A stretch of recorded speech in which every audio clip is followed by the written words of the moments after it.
Hi, this is Paul Palmer, and Natasha Todorovic-Cowan. How you doing today, Paul? I'm good, Natasha. I was just thinking about talking about the in crowd and how the in crowd perpetuates throughout life.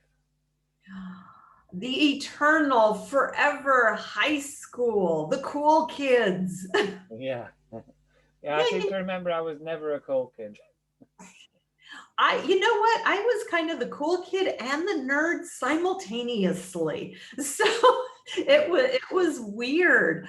I remember a conversation. There was a drama in this unnamed organization. And as I was walking through the drama with them, I found myself saying something that I'd said to my assistant, a couple of years ago, which was, you know what? It's always high school. And in high school, you hang with your friends, and there's that in crowd that you were talking about.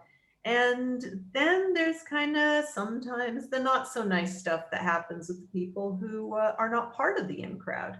Yeah, and it continues through life. I know a lot of situations in business, in quality, in pharma, in other companies where if you're not part of the in crowd, then you're at risk of losing your job constantly, and you're always watching your back.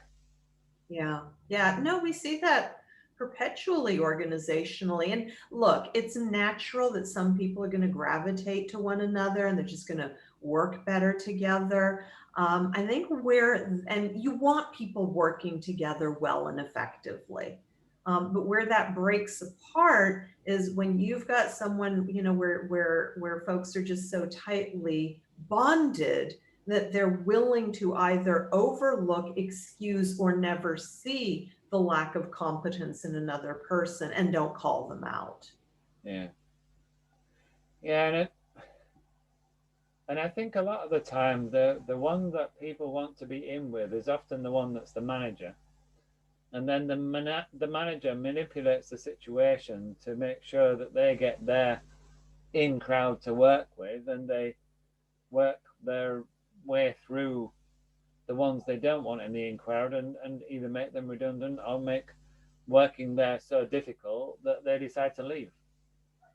Well, and that's what happens with leaders as well. As they're brought into new organizations, they clear out very often the old guard. They bring their own people in Yeah. without always understanding what's the culture, who's there. It's that approach of, well, I've got my team, I can trust them, they've got my back. I get that, because you want to pull in people who you know are competent, Mhm. who make you shine.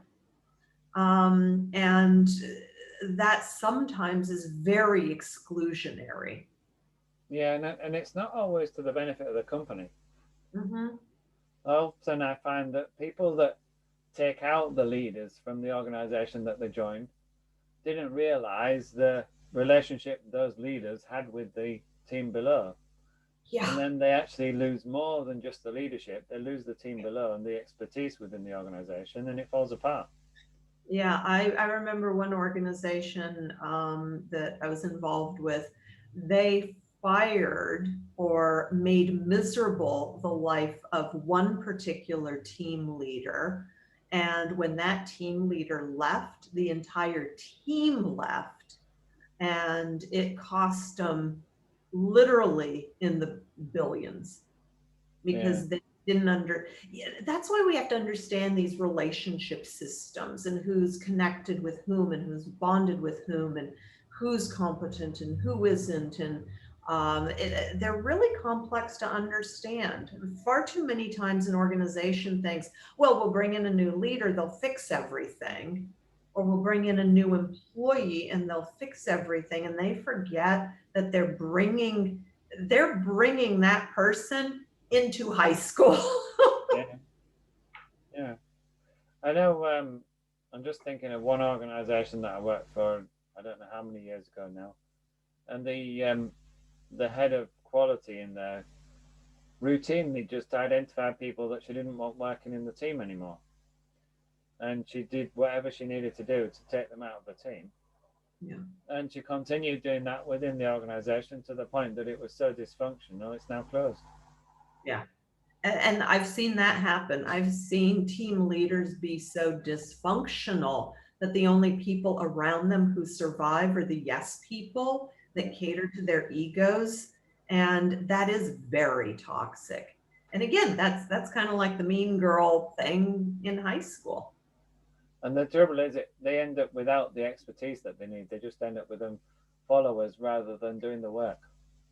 Yeah, because the people who are super competent, who have options, will find places to go. Yeah. And usually with the competitor, strengthening the competitor and weakening the organization. And so those team dynamics, those interpersonal dynamics, I think a lot of organizations don't want to pay attention to that because they figure, oh, that interpersonal stuff will work itself out and they're adults and they can work it out. Yeah. And in most cases, without having some kind of structured, formalized training and process, human beings can't sort out their own things. You need experts to help with that.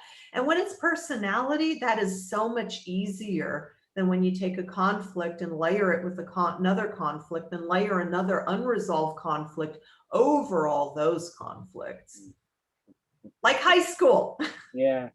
Yeah. And I think sometimes organizational culture perpetuates it. I know one organization in the pharma industry that the people that move on are the ones that have got the expertise, and the ones that stay are the ones that are just doing the bare minimum to not get disciplinary. Yeah, worked with an organization where they hired a leader. That leader did not fit, but that leader was exactly what they needed to move this organization forward. Yeah. And the culture, the people beneath and around this person made life so miserable. He said, it's just not worth it. I'm out, went to the competitor, and he did so much better because the organization was unwilling to change. So there are all these really interesting dynamics about who's in, who's out, who's going up, who's going down, who's talking to whom, who's not going to talk to whom, and why. And it's all high school. And we could keep talking about this. Yeah. I'm just wondering if I'm going up or down. Hopefully we're always going up. And it's really interesting how those ties take us places. Yeah. I took mine off earlier.